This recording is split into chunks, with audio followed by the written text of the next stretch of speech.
I'm Chris. I'm Matt. I'm Allie. I'm Brenda. I'm Melody. I'm David. Did you know that 1.2 million lives are taken every year from the most defenseless human beings on this earth? Thousands of innocent babies are aborted every single day. One would think that a mother's womb would be the safest place for a human on this planet. Depending on the source, anywhere from 75 to 99% of abortions are done out of convenience and not health. This goes to show that the vast majority of children aborted are being killed out of selfishness. This sickening act should be ended now. My name is Shanae Jovidan, and I will be delivering facts on why we should end abortion. I would like to use this speech to prove that an unborn child is a human being. Many argue that a fetus is simply a clump of cells. Scott Kusendorf states in a YouTube video entitled "Defending Your Pro-Life Views" that every embryology textbook in the world indicates that unborn are distinct, living, and whole human beings. Therefore, abortion advocates will never be able to fully prove that the fetus is not human. Ultimately, they say the fetus probably is not even human. But as Ronald Reagan stated in 1982, simple morality dictates that unless and until someone can prove the unborn human is not alive, we must give it the benefit of doubt and assume it is alive, and thus should be entitled to the life, liberty, and the pursuit of happiness. Therefore, if there is any hesitation in regards to the child being human, then abortion should not be an option. Nevertheless, there should be no hesitation because modern science proves that life begins at conception. With that being said, we can certainly say that the fetus is human. Not only is there scientific evidence to prove the fetus is a human, a book entitled The Moral Question of Abortion by Stephen Schwartz points out the philosophical evidence as well. In chapter 1 of this book, Schwartz develops the SLED argument.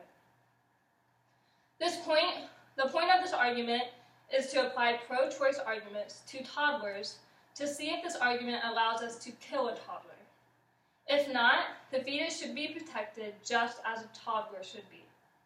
The S in SLED stands for size. Pro-choice advocates argue that we could get rid of the fetus simply because it's small and insignificant. A toddler is smaller than an adult. My question to you would be, could we get rid of a toddler because it's smaller than you and me? L is for level of development. Sure, the embryos and fetus are less developed than an adult, but why is this significant? A 4-year-old girl is less developed than a teenager. Should we give more rights to the child that is older? No. Therefore, the level of development is not even a logical argument. E is for the environment. Many try to argue you can kill the fetus when it is in the womb, but not after it leaves the womb. When you cross the street and end up at a different location, are you a different person? No. Therefore, a baby in a womb is still a baby even before it moves just 8 inches to leave the womb. D is for degree of dependency. Abortion advocates claim that you can get rid of a fetus because it cannot do anything on its own, rather relying strictly on the mother.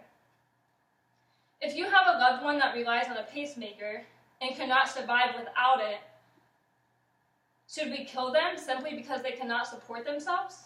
No. So we should not kill a baby just because it relies on his or her mother for nutrients and protection. Also, if you think about a toddler, that little human cannot do anything on its own. They rely on their parents to help take care of their needs. I think the SLED argument is a great defense of the fact that the fetus is indeed a human being. In today's world, we are seeing more and more people recognize that an unborn child is a person. Even liberals acknowledge this fact. Hillary Clinton, in an interview with Chuck Todd, claims the unborn person does not have constitutional right. Here we have one of the most liberal politicians calling the fetus an unborn person, yet denying its constitutional rights. Ultimately, I could use science, philosophy, to prove that the fetus is indeed a human being. However, they will never be able to explain why we should not kill that child. As a Christian, I believe that God has revealed that we are all created in his image. Furthermore, God has revealed in Scripture that a child in the womb is still a life that is to be protected. I believe wholeheartedly that people are able to abort their unborn children because they do not recognize the image of God on themselves or on their children. Furthermore, it is because we are all image bearers of God that he commands us not to murder one another. In conclusion, the fetus can be proven to be a human because using science, philosophy, and most importantly, Scripture, abortion is the murder of that human life. Therefore, we must end abortion now because we as a society are killing helpless children. Thank you.